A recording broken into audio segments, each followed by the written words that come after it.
What's going on, YouTubers? These are the bricks of Nebuchadnezzar, the king of Babylon. So, these bricks come from the time of 604 to 562 BC, so almost 2,600 years ago. And they're hard-fired clay bricks with wood imprints in them before they were fired. The wood imprint reads, Nebuchadnezzar, king of Babylon, who provides for Esagila and Ezida, eldest son of Nebuchadnezzar, king of Babylon. So these are discovered by, I think, a German archaeologist. Their first discovery date was around 1860 or 1825 AD, but they were dug up throughout the 1800s all the way to 1899. They were found at the Ishtar Gate, which is famous with all the interesting animals and the blue coloring. It was a gate in Babylon that was obviously a very, very grand entrance. And yes, these are actually, apparently there's like millions of them. There was over 15 million bricks made to build the ancient kingdom of Babylon. And as you know from the Bible, in the book of Daniel, Nebuchadnezzar actually got saved. When he first started his kingdom, he was very prideful. The story of Nebuchadnezzar is a story of pride versus humility. And God is able to humble great kings that are very proud.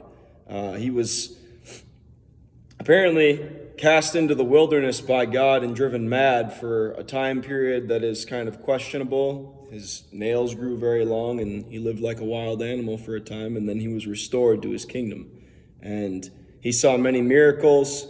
He had his people worship a golden idol on the plain of Dura, and the three Hebrew boys would not bow, and he threw them into the fiery furnace, and the mysteries of God, they did not burn up. The men that put them in the fire died, but those Hebrew boys did not burn up because there was a fourth man in the fire.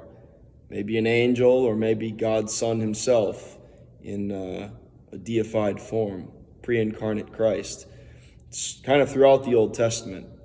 But yes, these bricks are found in 3 major museums. I would love to visit them eventually someday. One is in the British Museum in London, the Museum of the Bible in Washington, D.C., which I have already visited, and the Pergamum Museum in Berlin, Germany.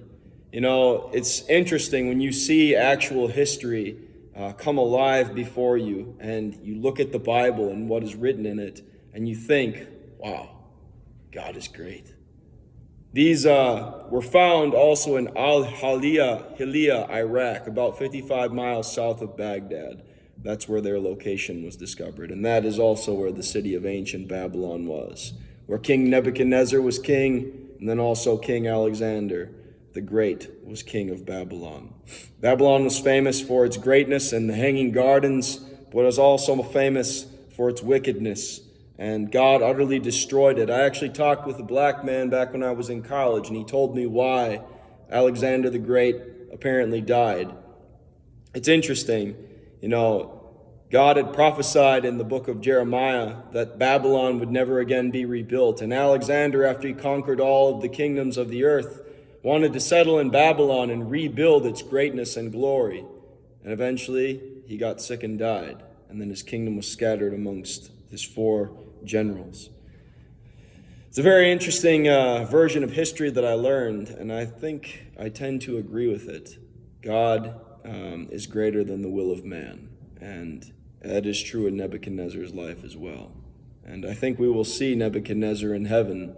I don't know if we'll see Alexander the Great in heaven, but he did apparently conquer the Jewish nation, and he worshipped many gods, so he even may have worshipped the Lord God when he met the Jews. Alexander the Great did meet the Jews in Israel on his way to Egypt. So, y'all have a good day, and thank you for listening to my topic on the fire clay bricks of King Nebuchadnezzar the Great.